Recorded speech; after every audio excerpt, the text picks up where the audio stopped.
Глава 6. Эзотерический аспект знаков зодиака. 12 знаков зодиака составляют основу астрологии. Эзотерическая природа зодиака, а также оккультное значение астрологии были хорошо известны древним индийским провидцам. Но предсказательная астрология не пользовалась у них большим уважением. Основной интерес этих ученых к этой науке заключался в том, чтобы найти ключи к разгадке скрытых тайн космогенеза и роли человека в нем. Именно по этой причине астрология считалась веданга, часть вед, знания которой считались необходимыми для обретения высшей мудрости, паравидья. При таких обстоятельствах вполне естественно ожидать, что различные знаки зодиака не были чьим-то романтическим воображением, основанным на определенных группах звезд. Скорее, они были воплощением глубоких оккультных учений, которые были скрыты от непосвященных.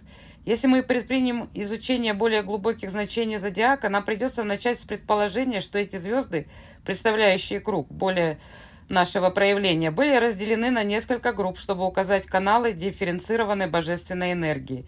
В настоящее время появились различные научные мыслители, которые начали признавать, что астрологические знаки имеют более глубокое значение. Например, профессор Карл Генрих Ланг в своей книге «Психология и алхимия» приводит различные графические изображения из древних рукописей, в которых знаки зодиака использовались с глубоким смыслом. Использование 12 знаков на внешней стороне колеса мира, которые представляют течение человеческого существования в его различных формах, как оно понимается буддистами, или в символическом изображении соответствия между зодиаком и человеком в рукописи Поля Дюринса XV века, или в изображении зодиака планеты, окружающей индивидуума в состоянии негреда, самой низкой точки инволюции человеческой души, указывают на необходимость подходить к задаче изучения влияния зодиака с большим трепетом. Здесь нет необходимости начинать с перечисления различных знаков зодиака, но хотелось бы напомнить, что западные и восточные знаки не обязательно идентичны. Всякий раз, когда на Востоке мы обращаемся к какому-либо зодиаку, мы имеем в виду созвездие этого знака. Однако на Западе существует традиция называть первую точку весеннего равнодействия начальной точкой Овна, которая не обязательно всегда совпадает с точкой расположения созвездия, известного как Овен. Это различие привело к серьезному замешательству во многих умах, что также породило знаменитую полемику, связанную с раздосованным вопросом об Аянамсе. Теперь давайте взглянем на зодиак. Существуют различные символы, которые можно классифицировать по-разному. Среди 12 знаков есть 3 животных, а именно баран, бык и лев. Баран или овен – это первый знак зодиака. В ранних цивилизациях барану придавали божественный статус. В Древнем Иране и Шумере баран придавал силу больным. В Египте он символизировал силу продолжения рода и плодовитость. На острове Элефантина бог с головой барана Хнум считался хранителем истоков Нила. Астрологам важно отметить, что бог баран Хнум был тесно связан с богом солнца египтян Амоном-Ра. Александр Македонский, считавший себя сыном Амон-Ра, чеканил монеты, на которых он был изображен с рогами барана. Кроме того, одним из санскритских названий Ра является Аджа, что означает «тот, у кого нет рождения».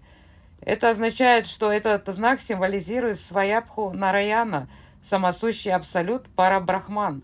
Если рассматривать его таким образом, Овен символизирует источник, первоисточник всех жизненных сил, исток Нила. Второй знак зодиака – телец, бык. В индийском пантеизме Господь Шива, который также известен как Махадева, великий бог, использует быка в качестве своего транспортного средства. В каждом шиваитском храме нужно поклоняться Нанди, быку Господа Шивы, перед входом в храм. Почитание быка, возникшее в доисторические времена в додинастическом Египте, проявляется в колоссальных быках, изображенных в пещере Ласка. Различные названия провинций и штандарты нескольких династий в Египте также указывали на глубоко укоренившееся почитание быков. В Египте быку поклонялись за его способность к деторождению, в то время как функция шумерского человека-быка заключалась прежде всего в защите стад.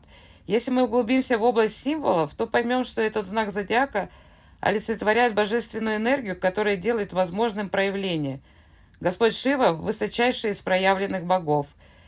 В его тандави Нрити, ритмических вибрациях логоса, поддерживается мир многих форм. Божественная музыка, космическая иллюзия или порождение идей и природа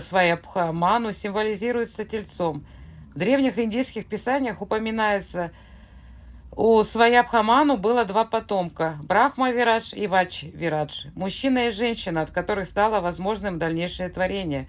Похоже, что близнецы представляют эти две различные творческие энергии, которые создают мир. Двойственность или поляризация между положительной и отрицательной формами энергии, обычно известными как Пуруша и Пракрити, является космическим началом. Этот знак относится к этому аспекту проявления. Считается, что близнецы являются первым андрогином Ардханишвары или двуполой сефирой Адамом Кадмоном. Если проследить за ходом развития дальше, то можно обнаружить, что знаки постепенно становятся все более и более сложными. Действительно, процесс проявления – это процесс превращения абсолютно воединого во множество. В одной из своих статей Субаро упомянул некоторые эзотерические характеристики различных знаков зодиака. В нем он утверждал, что рак представляет собой пранаву, разделенную на 4 отдельные сущности, соответствующие ее 4 аспектам. Далее он указал, что 4 состояния сознания, а также 4 состояния Брахмана, называемые Вайшванара, Хираньякабха, Параджня и Ишвара, представлены Брахмой, Вишной, Махешварой и Садашивой. Лев – самый оккультный из всех знаков. В алхимической литературе высказывается предположение, что на определенном этапе развития человека сознание олицетворяется львом, пожирающим солнце. Значение этого символа не объясняется, но ключ к разгадке можно найти и в других источниках. Солнце также символизирует атму. Когда душа рождается, она принимает другое обличие. Она поглощается облачением джива-атмы. Говорят, что логос в ходе своего проявления принимает облачение монады, индивидуализированной души. Этот процесс может быть представлен львом, животным в человеке, пожирающим, то есть скрывающим или затемняющим божественного Отца Солнца. Именно на этой стадии рождается человеческая душа. Дева восходила, когда родился Иисус Христос. Эзотерически этот знак является хранилищем всех творческих способностей. Он олицетворяет Парвати, супругу Господа Шивы, которая считается матерью мира и которая является изначальной энергией Шакти, корнем всего проявленного. Согласно одной школе мышления, Дева представляет 6 основных сил природы, которые называются Парашакти, Джняна-шакти, Ича-шакти, Крия-шакти, Кундалини-шакти и Мантра-шакти. Весы – это равновесие, уравновешенность, гармония или уравновешиваемость в природе. Сэр Айзек Ньютон подчеркивал одновременное существование в космосе центробежных и центростремительных сил. Как следствие этих противоположных сил существует космос. Это состояние творческого равновесия символизирует весы. Скорпион – очень мистический знак. Это стадия зарождения первичных энергий, трамплин духовного развития. В Древнем Египте скорпионы считались спутниками богини Исиды. Более того, Сильхит, загадочная богиня смерти, которая, спустившись с западных гор, заключает в свои объятия заходящее солнце, изображена в виде женского бюста без головы с руками, похожими на руки скорпиона. А в начале Нового Царства она изображена полностью в виде женщины-скорпион. О значении этого знака известно очень мало, но можно сказать, что он символизирует то состояние, когда инерция инволюции меняется и уступает место формированию нового царства, которое является новым состоянием осознания. Те силы, которые вызывали божественное недовольство у стремящегося, протекают через этот знак. Стрелец – это кентавр, и человек-лошадь под этим знаком стреляет стрелой в неведомую тайну. Этот знак является мостом между божественным и человеческим, сумеречной зоной небесных и земных областей. В процессе творения праджапати, могущественные разумные существа, осуществляющие замысел Божий, изливают те силы, которые преобразуют материю в дух. Этот знак символизирует 9 праджапати. Макара или козерог также изображается в виде единорога. В таком виде это вымершее животное, но в мифах древнего мира оно имеет особое значение. Даже санскритское слово «макара» обозначает пятиугольник, который символизирует микрокосмос.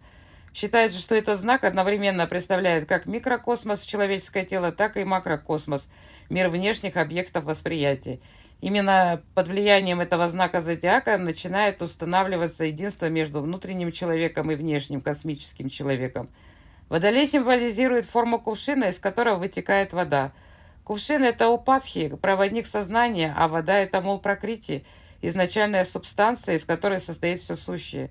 Это такое состояние сознания, при котором активность сознания не ограничивается формой упадхи или жизненным организмом, через который сознание обычно выражается.